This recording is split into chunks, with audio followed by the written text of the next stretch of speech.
President Raisi এবং পররাষ্ট্রমন্ত্রী Hussein আমির আবদুল্লাহিয়ানের মৃত্যুর খবরে শোক প্রকাশ করেছে ফিলিস্তিনি সশস্ত্র গোষ্ঠী হামাস।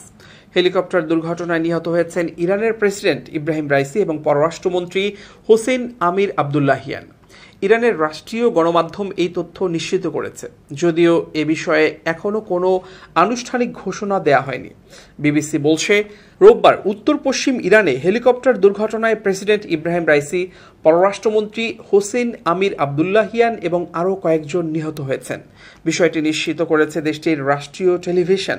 অন্যদিকে আল জাজিরাও জানিয়েছে, প্রেসিডেন্ট রাইসি এবং পররাষ্ট্রমন্ত্রী আমির আবদুল্লাহিয়ান সহ হেলিকপ্টারে থাকা অন্যরা মারা গেছেন বলে একাধিক ইরানি সংবাদ মাধ্যম নিশ্চিত করেছে। এদিকে হামাসের অফিসিয়াল ওয়েবসাইটে প্রকাশিত একটি বিবৃতিতে বলা হয়েছে, ইরানি জনগণের সঙ্গে দুঃখ ও বেদনা ভাগ করে নিচ্ছি আমরা এবং ইরানের সঙ্গে আমাদের সম্পূর্ণ সংহতি প্রকাশ করছি। হামাস বিবৃতিতে হেলিকপ্টার দুর্ঘটনায় নিহত বাকিদের কথা স্মরণ করে আরও বলেছে, ইরানের রেনেসাঁর দীর্ঘ যাত্রায় সেরা ইরানি নেতাদের একটি দল ছিল এটি। গোষ্ঠীটি ফিলিস্তিনের প্রতি ইরান যে সংহতি দেখিয়েছে তার প্রতিও শ্রদ্ধা জানায়। ইরান 1979 সালের ইসলামী বিপ্লবের পর থেকে ইসরায়েলের শত্রু। হামাস সহ মধ্যপ্রাচ্যের আরও কয়েকটি গোষ্ঠীকে ইরান অর্থ, অস্ত্র এবং প্রশিক্ষণ দিয়ে সমর্থন করে আসছে।